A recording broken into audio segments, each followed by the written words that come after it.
A man's life can be defined by a single choice. For one celebrated architect, a man who built monuments of glass and steel, that choice wasn't made in a boardroom or on a construction site.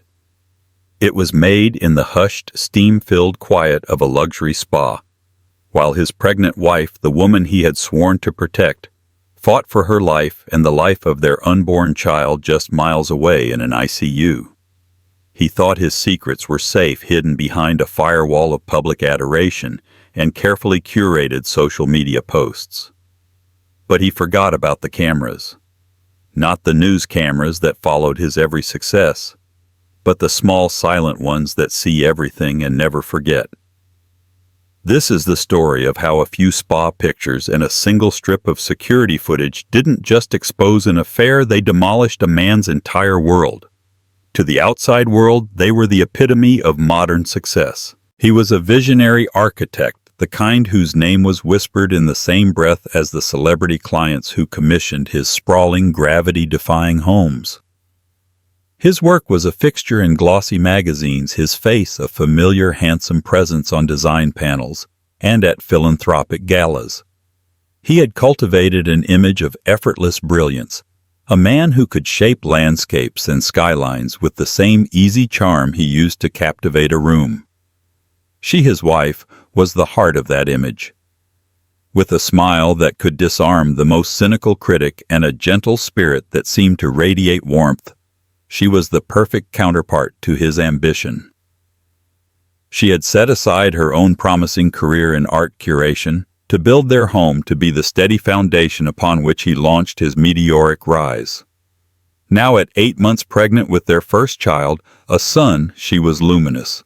Her social media was a tapestry of joyful moments. Her hand resting on her swelling belly, the nursery painted in soft shades of sage and cream, his hand on hers as they looked at ultrasound pictures. Their life as presented online was a flawless blueprint of happiness.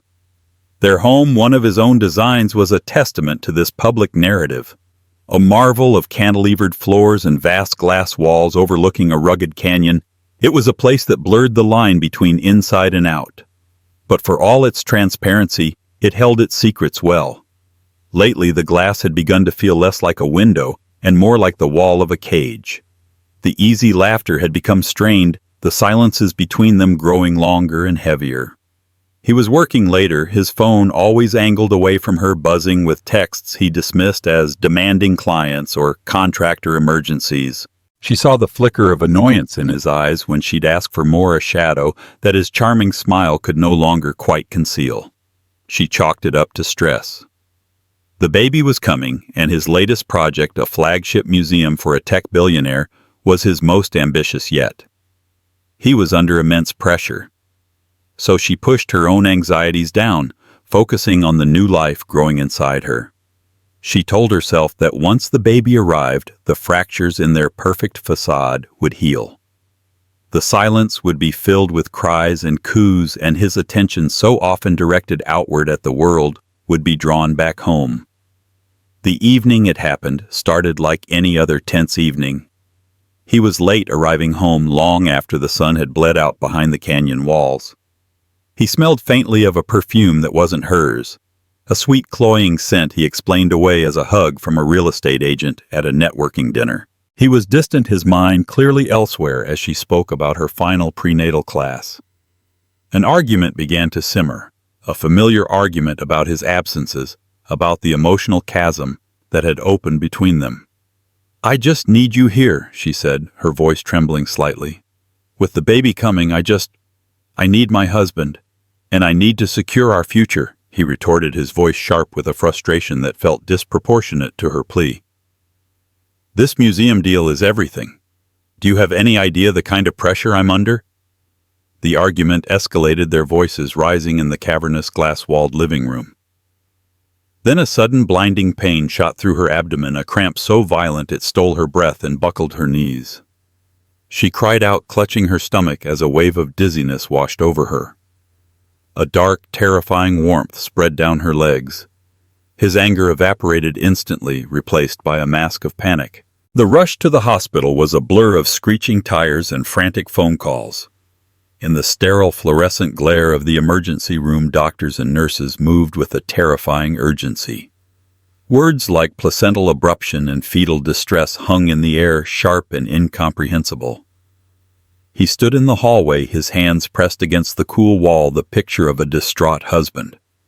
He called her parents, his voice cracking with rehearsed despair. He called her brother, painting a grim picture of a sudden, inexplicable medical crisis. When a doctor finally emerged, her face grave, the news was a double-edged sword of hope and terror. They had to perform an emergency C-section. They would try to save them both, but the next 24 hours were critical. She was wheeled into the operating theater, and he was guided to a small private waiting room in the intensive care unit. He sank into a chair, buried his face in his hands, and for a moment the world believed he was a man on the verge of losing everything. He pulled out his phone, his fingers flying across the screen.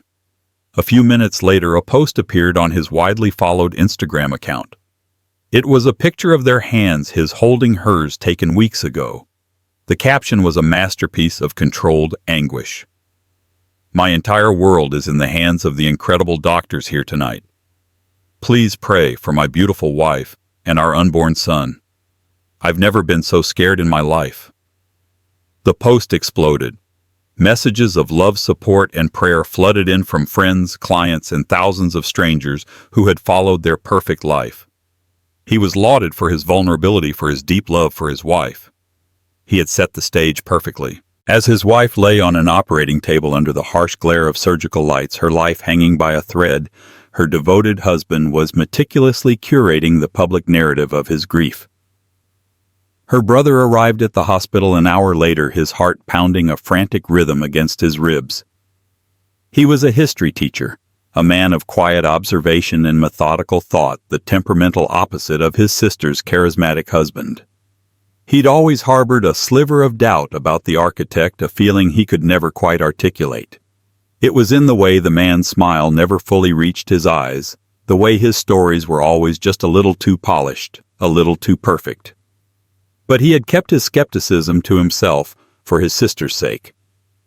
Now, seeing the architect slumped in an ICU waiting room chair, phone in hand, looking every bit the tormented husband, he felt a pang of guilt for his suspicions. "How is she?" the brother asked, his voice raw. The architect looked up, his eyes red-rimmed. He had clearly been crying, or was at least very good at appearing as if he had been. It's bad. They took her for an emergency C-section. The placenta detached. They're doing everything they can for both of them." He ran a hand through his perfectly styled hair, messing it up just enough to look authentically distressed. "I just keep thinking, what did I miss? Were there signs? Should I have made her rest more?" He was playing the part well. The brother sat beside him, the two men shrouded in the grim antiseptic silence of the hospital wing, punctuated only by the distant rhythmic beeping of machines. The architect's phone buzzed incessantly. "So many people are reaching out," he murmured, showing the brother the cascade of supportive comments on his post. "It's incredible. People are so kind." For the next few hours they waited. The architect made calls and provided updates that were both vague and alarming. He spoke of transfusions, of unstable vitals, of the baby being rushed to the NICU. He seemed to be everywhere at once, conferring with nurses, stepping outside for fresh air, and constantly addictively checking his phone. The brother, meanwhile, stayed put. He watched his brother-in-law. He noticed that the calls the architect made were short and whispered. He noticed that the fresh air breaks grew longer and longer. During one of these absences, a nurse came to update the family. She looked around the empty waiting room, a flicker of confusion on her face. Where did her husband go? The doctor was hoping to speak with him. "He just stepped out," the brother said, a knot of unease tightening in his stomach. The architect returned 10 minutes later, smelling faintly of the cold night air, his explanation of clearing his head sounding plausible enough. By dawn there was news. His sister was out of surgery. She was stable but unconscious in the ICU. The baby, a boy weighing just 4 pounds, was alive, fighting for his life in a NICU incubator. The immediate crisis had passed, but the danger was far from over. Exhausted, the brother decided to go home for a few hours to shower and inform his parents in person that the worst for now was over. The architect insisted on staying. "I'm not leaving her side," he vowed, his voice thick with emotion. It was a declaration that earned him a nod of approval from a passing nurse and momentarily quelled the brother's rising doubts. It was later that afternoon that the first crack appeared in the architect's carefully constructed world. The brother was at his own apartment fielding worried calls from family friends when a text message came in from his cousin, a young woman who worked in graphic design and had an encyclopedic knowledge of online gossip. The text was simple. "Isn't this your sister's husband, WTF?" Below the message was a screenshot. It was from the Instagram story of a woman the brother had never seen before. Her profile name was a vapid string of letters and numbers, but her bio was simple model lawn. Influencer. Living my best life. The photo was of 2 pairs of feet propped up on plush lounge chairs. In the background, a serene blue-tiled pool shimmered. One pair of feet was slender with perfectly painted red toenails. The other was unmistakably a man's. On the man's ankle was a distinctive tattoo. A minimalist architectural drawing of a compass rose the same tattoo the architect had gotten last year, which he'd claimed symbolized finding his direction with his wife and future child. The photo was captioned, "A little unexpected R&R. Sometimes you just have to treat yourself. Spa day, luxury. Relax." The brother's blood ran cold. It could be a coincidence. Lots of people could have a similar tattoo. But then he saw the geotag at the top of the image, the Serenity Point Spa and Resort. It was a notoriously expensive exclusive retreat about a 40-minute drive from the hospital. And then he saw the timestamp. The story had been posted 2 hours ago, right in the middle of the time frame when the architect had sworn he hadn't left his wife's side. His hands shaking, the brother pulled up the architect's social media. The heartfelt post about his wife was still there, still collecting hundreds of sympathetic comments. He scrolled through the comments and his heart stopped. One of the most recent comments was from the same woman, the influencer from the spa photo. Underneath the architect's plea for prayers, she had posted a single red heart emoji. A public display of support from a secret companion. It was brazen. It was cruel. And it was a lie. The architect wasn't at the hospital lost in grief.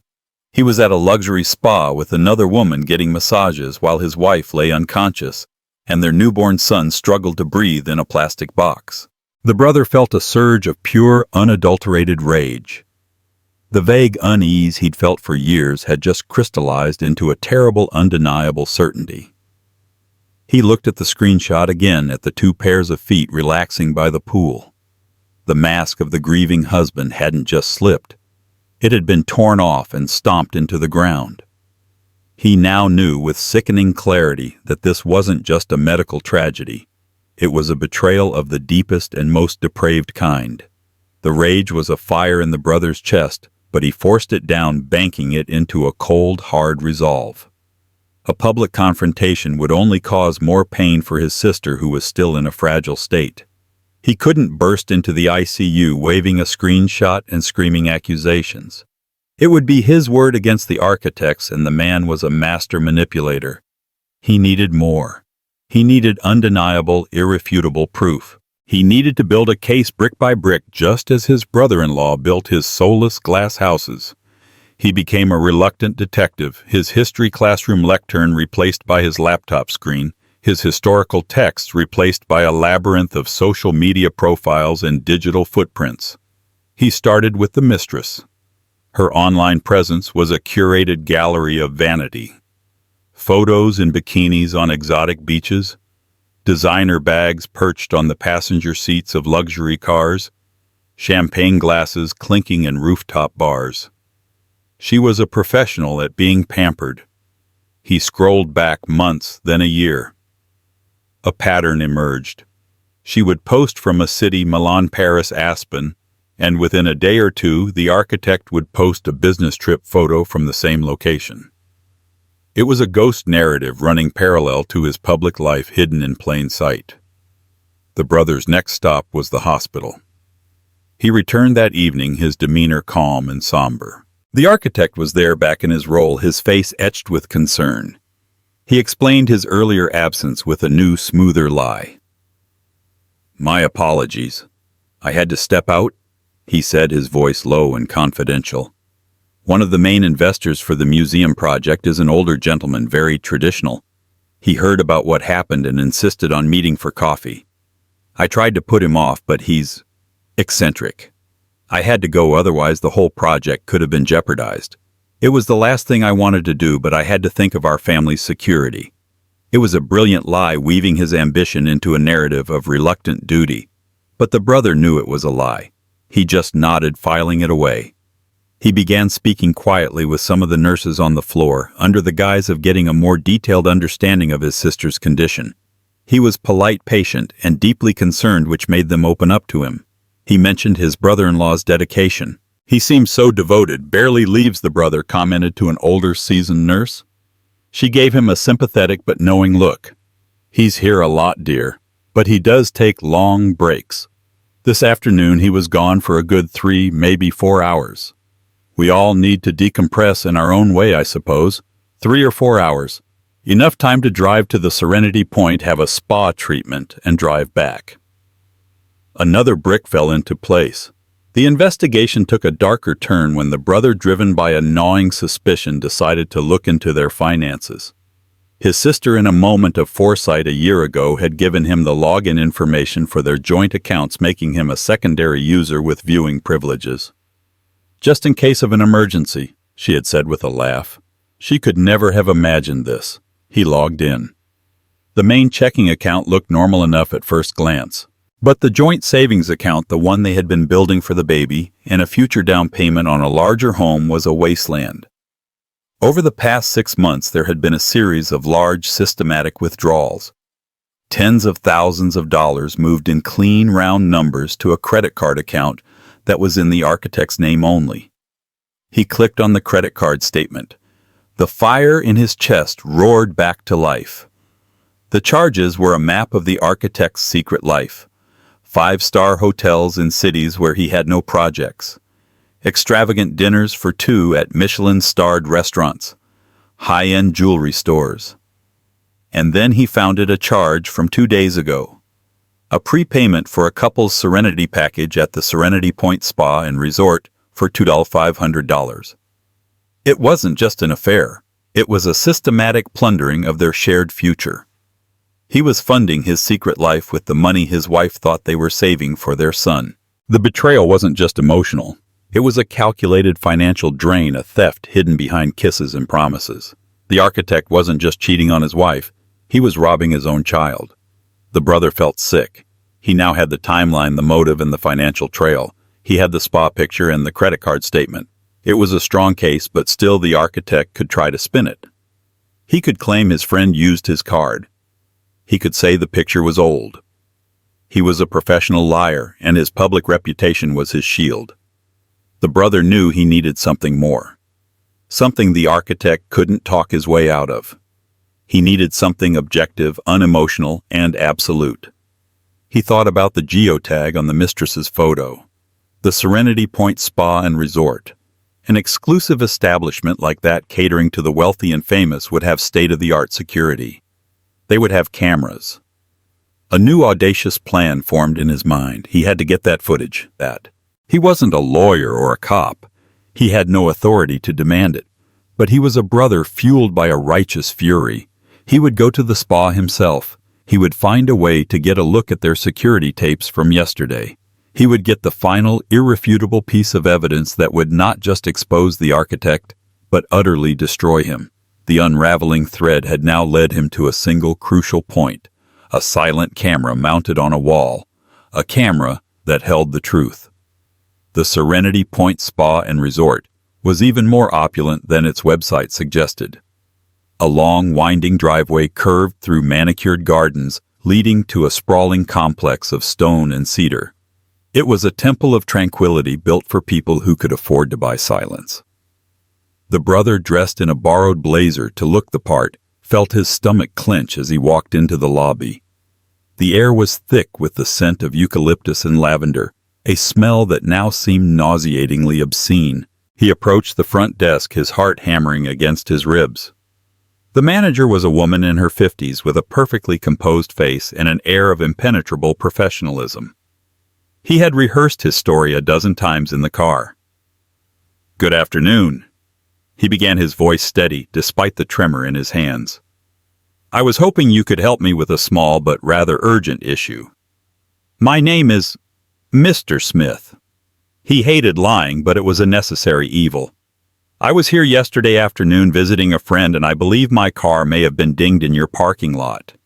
A small scratch, but on a leased vehicle you know how it is. I was hoping I could just take a quick look at your exterior security footage from yesterday around, say, 2 p.m. to 4 p.m., just to see if it captured anything." The manager's polite smile didn't falter, but her eyes were like steel shutters. "I understand your concern, sir. However, due to our client's privacy, we have a very strict policy. We cannot show security footage to anyone without a formal request from law enforcement." It was the response he had expected. He switched to Plan B, the appeal to humanity. "I understand completely," he said, letting his shoulders slump, injecting a note of weary desperation into his voice. "Look, I'll be honest with you. The car isn't the real issue. My sister, she was rushed to the hospital yesterday. A pregnancy complication. It was touch and go." He saw a flicker of sympathy in the manager's eyes and pressed on. "Her husband was supposed to be there, but he's been acting strangely. He was gone for hours. Someone sent me a photo suggesting he might have been here, with someone else." He let the ugly words hang in the air.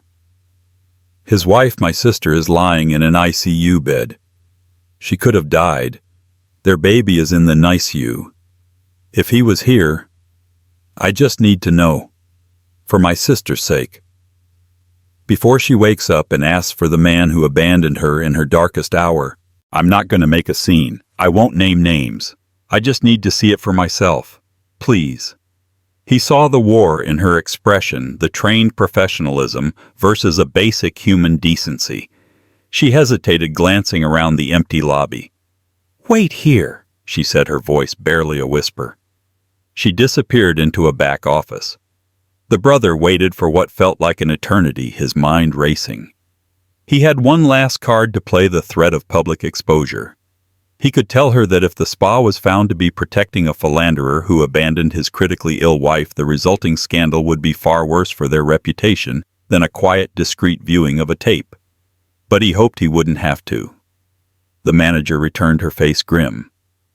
"Follow me," she said, leading him into the small, windowless security office. On a large monitor, a grid of camera feeds displayed silent, watchful views of the property. "Our policy is ironclad," she said sternly, as if to convince herself. "But my sister went through something similar. No one should have to endure that." She typed rapidly at a keyboard. "You said between 2 and 4 p.m. yesterday. Which camera?" "The entrance, the check-in desk, the hallway leading to the treatment suites." "If possible," he said, his voice hoarse. She found the date and time. The footage began to play. First, the main entrance. At 2:17 p.m., a familiar, expensive sports car pulled up to the valet. The architect got out of the driver's side. He looked relaxed, smiling. Then the passenger door opened. The mistress emerged laughing and looped her arm through his. They walked into the lobby, looking for all the world like any other carefree, wealthy couple. The brother's breath hitched. The manager switched to the front desk camera. It was even more damning. The timestamp read 2:19 p.m. The architect was leaning on the counter, credit card in hand, the same card from the statement, flirting with the receptionist. The mistress stood beside him, running a hand down his back. There was no grief on his face, no worry, only smug satisfaction. "Is that him?" the manager asked softly. The brother could only nod, a cold, heavy sickness spreading through him. He pulled out his phone, and with the manager's tacit permission, recorded the monitor, capturing the footage of them arriving and checking in. It was the smoking gun. but as he was about to thank the manager and leave, a new, far more terrible idea began to form. He remembered the architect's alibi, the meeting with the elderly investor. He had the financial records. He had the spa footage. He had completely dismantled the man's lies about what he did after his wife was in the ICU. But what about before? What had actually happened in that glass house on the canyon? Their arguments had been getting worse.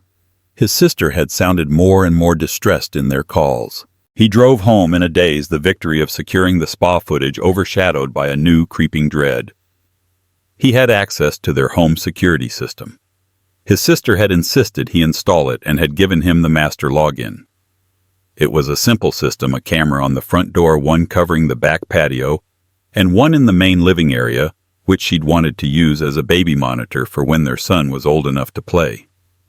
His hands were trembling so violently he could barely type in the password. He navigated to the archive, his heart pounding a deafening rhythm in his ears. He selected the camera for the main living area and set the date to the previous day, just before the frantic rush to the hospital. The footage loaded. There they were, his sister and her husband, standing in the center of the vast sunlit room. The audio was crystal clear. He listened to the argument he had only heard one side of. His sister's pleading voice, his brother-in-law's dismissive, cruel retorts. "You're never here. It's like I'm already a single mother," she cried, her hand on her stomach. "Don't be so dramatic," he sneered. "This is what it takes. This life you love so much doesn't pay for itself. I don't care about this life. I care about us. I know you're lying to me. I can smell her perfume on your clothes." The confrontation escalated. She tried to grab his phone. He snatched it away. She stood her ground, tears streaming down her face, blocking his path to the door. "Just tell me the truth. For once, just tell me the truth." And then it happened. It wasn't a brutal, violent act. It was something smaller, quicker, and somehow more sinister. In a flash of pure, petulant anger, he shoved her. Not a punch, but a hard two-handed push to her shoulders to get her out of his way. "Just get out of my face," he yelled. The push was forceful enough to make her stumble backward. Her heel caught on the edge of a thick rug. She lost her balance, her arms flailing, and fell hard onto her side. The camera recorded the sickening thud of her body hitting the polished concrete floor.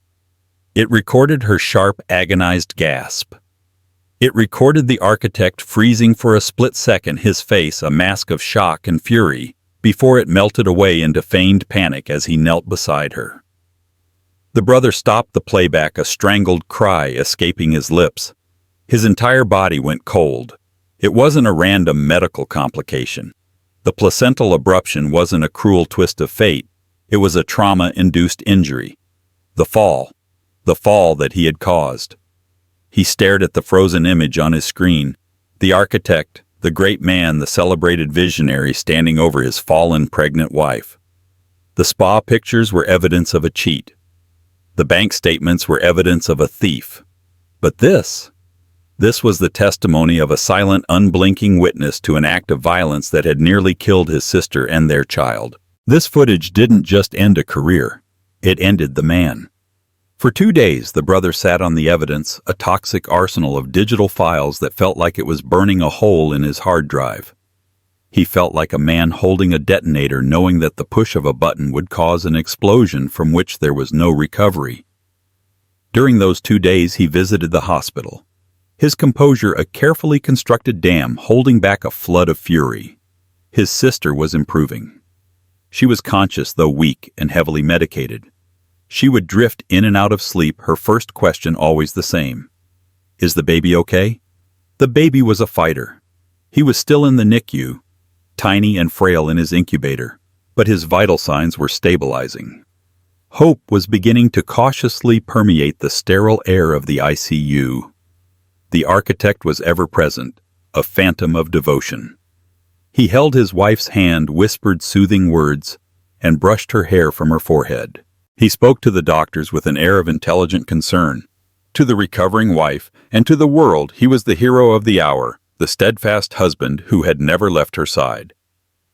The hypocrisy was so profound, so complete, that the brother felt a wave of dizziness every time he saw it. His sister would look at her husband with tired, grateful eyes, and the brother would have to turn away. His jaw clenched so tightly it ached. He knew he couldn't tell her yet, not while her body was still so fragile.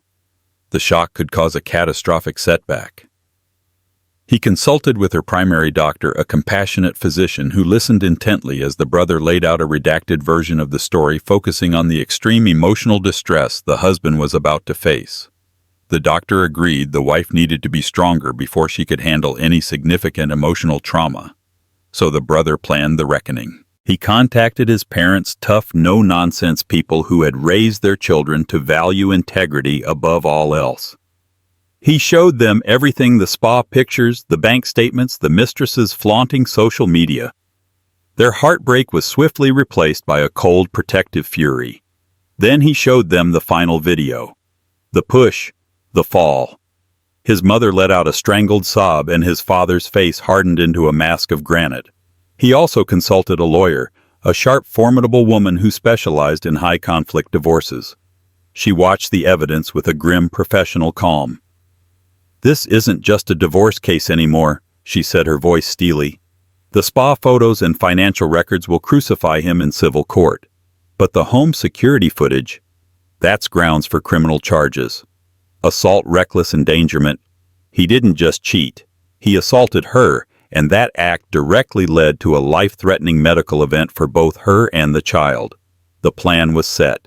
They would wait until the day his sister was scheduled to be moved from the ICU to a regular recovery room, a sign of significant progress. The confrontation would not happen at the hospital. It would happen at the architect's temple of ego, his downtown office. On the appointed day, the brother and his father went to the architect's firm. It was a space that reflected its owner, minimalist, expensive, and cold, with panoramic views of the city he believed he was conquering. The architect was surprised to see them, but greeted them with his usual practiced charm. "Gentlemen, what a surprise. Is everything all right?" "Is it about my wife?" he asked, a look of concern already forming on his face. "Everything is about to be," the father said, his voice devoid of warmth. They walked into his glass-walled office and closed the door. The lawyer was already there, waiting, a laptop open on the large conference table. The architect's smile faltered. "What is this, a reckoning?" the brother said, his voice low and steady. "Sit down." For the next 20 minutes, they systematically demolished his world. The lawyer began coolly and methodically by presenting printouts of the bank statements, the red circles around the massive withdrawals like bloodstains on the page. The architect blanched, stammering about business expenses, about investments. Then the brother turned the laptop toward him. He played the video he had recorded from the spa's security monitor. The architect and his mistress, laughing, touching, checking in for their couple's serenity package. The architect's face went from pale to ashen. That's taken out of context. It was a misunderstanding." "A misunderstanding," the brother repeated, his voice dangerously soft. "Your wife is undergoing an emergency C-section. Your son is fighting for his life. And you're at a spa 40 minutes away getting a massage with your mistress. What part of that did we misunderstand?" The architect's composure finally shattered. He stood up, his face contorted in a sneer. "You have no idea what you're talking about. My life, my pressure. You can't understand. I needed a moment. This is a private matter." "It stopped being a private matter," the lawyer interjected calmly, "when you started paying for your private matters with your wife's money. And it stopped being a private matter when you put your hands on her." The brother clicked the mouse. He played the final video. The living room, the argument, the push, the fall. The sound of his own enraged voice, followed by the sickening thud of his wife's body hitting the floor, filled the silent, sterile office. The architect stared at the screen, his mouth agape. The color drained from his face completely. He looked like a man who had just watched his own ghost. He sank back into his chair, utterly defeated. There was no lie, no excuse, no charismatic spin that could save him from the silent, unblinking testimony of that camera. While you were in that office, the lawyer said, her voice like ice, we sent an anonymous encrypted file to the city's leading investigative journalist. We also sent it to the senior partners of this firm and to the board of the museum project. The file contained everything: the photos, the bank records, and a short looping clip of you shoving your 8 months pregnant wife to the ground. As if on cue, the architect's phone began to buzz on the table. Then his office line lit up. Then a frantic knock came at his office door from his assistant. The story was breaking. The explosion had begun. The aftermath was swift and brutal. The architect, the celebrated visionary, became an overnight pariah. His firm, facing a PR cataclysm, fired him within hours, citing their morality clause. The museum board issued a public statement severing all ties. His celebrity clients dropped him. The public, who had sent him prayers, now sent him death threats. He wasn't just ruined, he was erased. Weeks later, the wife, now in a quiet rehabilitation facility, finally learned the truth. Her brother and parents sat with her, a therapist present, and gently told her everything. They showed her the evidence not to wound her, but to arm her. The heartbreak was immense, a pain deeper than any physical wound she had endured. But beneath the grief was a flicker of her old strength. The man she had loved didn't exist. He was a fiction. The life they had built was a lie. But her son, the tiny, resilient baby now sleeping peacefully in a bassinet beside her, was real. Her family's love was real. She filed for divorce and pressed criminal charges. The man who once graced magazine covers was now featured only in grainy courtroom sketches. His empire of glass and steel had crumbled, brought down by his own hubris and the undeniable truth captured by a camera. Her own future was uncertain and scarred, but for the first time in a long time, as she held her son and looked out the window, it was hers. The downfall, when it came, was not a single spectacular implosion, but a slow, grinding demolition. The public scandal was merely the wrecking ball that had shattered the facade. What followed was the meticulous, painstaking process of clearing the rubble under the cold, unforgiving lights of the legal system. The man who had once commanded boardrooms and construction sites found himself confined to the sterile, wood-paneled rooms of law offices and courtrooms. His life's work reduced to exhibits in a legal case titled with his estranged wife's name versus his own. His defense was a masterclass in narcissistic delusion. Propped up by a cut-rate defense attorney who specialized in bluster, he attempted to reframe the narrative. He was not a villain, he argued, but a victim of immense professional pressure, of a high-strung and emotionally demanding wife, and of a vindictive brother-in-law who had stolen private data to orchestrate a public lynching. He claimed the spa visit was a desperate attempt to decompress from the trauma of his wife's sudden illness, a moment of weakness, not malice. He even tried to paint the financial draining of their savings as a prudent, if misunderstood, strategy of moving assets to protect them from market volatility. But his arguments crumbled to dust against the granite-hard evidence. During the divorce depositions, his wife's lawyer, the formidable woman who had helped plan his takedown, dismantled him with surgical precision. "You claim you were protecting your joint assets," she would say, her voice calm and level as she slid a bank statement across the table. "Can you explain how this charge for a $12,000 diamond bracelet purchased in Milan, on a date you told your wife you were attending a concrete symposium in Berlin, constitutes a prudent financial strategy?" He would stammer, his face flushing a blotchy red. "It was a gift. For a client's wife. Networking." And I suppose, the lawyer continued, sliding the spa receipt next to the statement, this couple's serenity package was networking as well. Or was that a component of your stress management program undertaken while your son's survival was measured in minutes and your wife was unconscious in the ICU? The centerpiece of the criminal case against him was, of course, the home security footage. His attorney argued that the video was misleading, that the shove was a minor reflexive action in a heated argument, not a malicious assault. "My client was simply trying to create space," the lawyer boomed in a pre-trial hearing. "Any man would feel threatened when cornered like that." But when the prosecutor played the clip in court, slowing it down to show the deliberate two-handed motion, the anger contorting his face, and the ungraceful hard fall, his wife took a hush fell over the room. The audible thud captured by the microphone seemed to echo in the chamber. The prosecutor followed it with the sworn testimony of the lead obstetrician. "In your professional opinion, doctor," the prosecutor asked, "could a fall of this nature induce a traumatic placental abruption in a woman at 35 weeks gestation?" "Absolutely," the doctor replied, her voice firm. "It's a classic cause. A sudden forceful impact can easily shear the placenta from the uterine wall.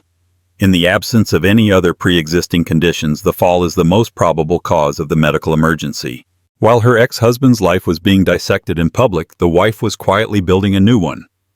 After her release from the hospital, she and her son, whom she named Leo, for his fierce leonine strength, moved into a small but bright two-bedroom apartment in a quiet, tree-lined neighborhood. The glass house on the canyon, a monument to her husband's ego, and her own lonely vigil, was put up for sale, its value tarnished by the scandal that had unfolded within its transparent walls. Her new home was the antithesis of her old one. The walls were solid, painted in warm, comforting colors. Instead of vast empty spaces, there were cozy corners filled with soft blankets and overflowing bookshelves. The silence was not heavy and oppressive. It was peaceful, broken only by the gurgles and coos of her baby boy. She found that for the first time in years she could breathe. She began to reclaim the parts of herself she had sacrificed on the altar of his ambition. She set up a small easel by the living room window, the northern light falling on a fresh canvas. At first her hands felt clumsy, her artistic instincts dulled by years of disuse. But slowly it came back. She didn't paint the grand abstract pieces she once had. Instead, she painted Leo's tiny hands the way the sunlight dappled through the leaves of the oak tree outside her window, the face of her brother as he slept in an armchair after a long day of helping her assemble a crib. She was no longer creating art for a gallery or a buyer. She was painting her life, capturing the small, authentic moments that were now the architecture of her world. Her brother remained her steadfast guardian. He was there for late-night feedings, for trips to the pediatrician, for days when the grief and trauma felt like a physical weight. One sunny afternoon, as they sat on a bench in a local park watching Leo sleep in his stroller, he looked at his sister. The tired, haunted look in her eyes had been replaced by a quiet clarity. "Do you ever miss it?" he asked gently. "The glamour, the parties, the house." She watched a mother push her laughing child on a swing. "I miss the woman I was when I thought all of that was real," she said, her voice thoughtful. "I miss the dream I thought I was living." "But the cage?" "No. I don't miss the cage." The day of the verdict in the criminal trial arrived. She did not attend, choosing instead to stay home with her son. Her brother went in her stead, texting her updates. The jury was out for less than 3 hours. The verdict was guilty. Not of the most severe charge, but of assault and reckless endangerment. The sentence was not prison, but it was a form of cage nonetheless. 2 years of probation, a year of mandatory anger management and domestic violence counseling, 500 hours of community service, and a permanent restraining order. The man who built skyscrapers would spend his weekends cleaning graffiti off underpasses. The divorce was finalized a month later. It was a clean severance. The proceeds from the sale of the house and his frozen assets were divided, with the vast majority awarded to her and a trust for their son. He was stripped of his wealth, his reputation, and any legal claim to the child whose life he had nearly extinguished before it began. One evening, as she was sorting through the final box of legal documents, preparing to put that chapter of her life away for good, an email popped up on her laptop. The sender's name was unfamiliar, but the subject line made her heart stop. "An apology for what it's worth." It was from the mistress. Her finger hovered over the delete button, but a morbid curiosity won out. She opened it. The email was a long, rambling, self-pitying screed. The woman painted herself as another of the architect's victims. He had lied to her, she claimed. He had told her his marriage was over, a mere formality for business purposes. He promised her a future money, a life she felt she deserved. The spa day, she wrote, was his idea, a way to celebrate their future after he had finally ended things with his wife. "My life is ruined too," the email pleaded. "The brands won't work with me. People send me horrible messages. I had no idea you were in the hospital. If I had known, I never would have posted that picture. I am so sorry for your pain, but you have to understand, he manipulated me too." The wife read the words, and a strange emotion washed over her. It wasn't anger. The fire of her rage had long ago burned down to embers. It was something closer to pity, mixed with a profound sense of detachment. This woman, with her hollow apologies and desperate search for absolution, was just another piece of the ruin her ex-husband had created. She was a ghost from a life that was no longer hers. She thought about replying, about sending back a message of fury or forgiveness. But she realized either response would give the woman and the affair a power they no longer held.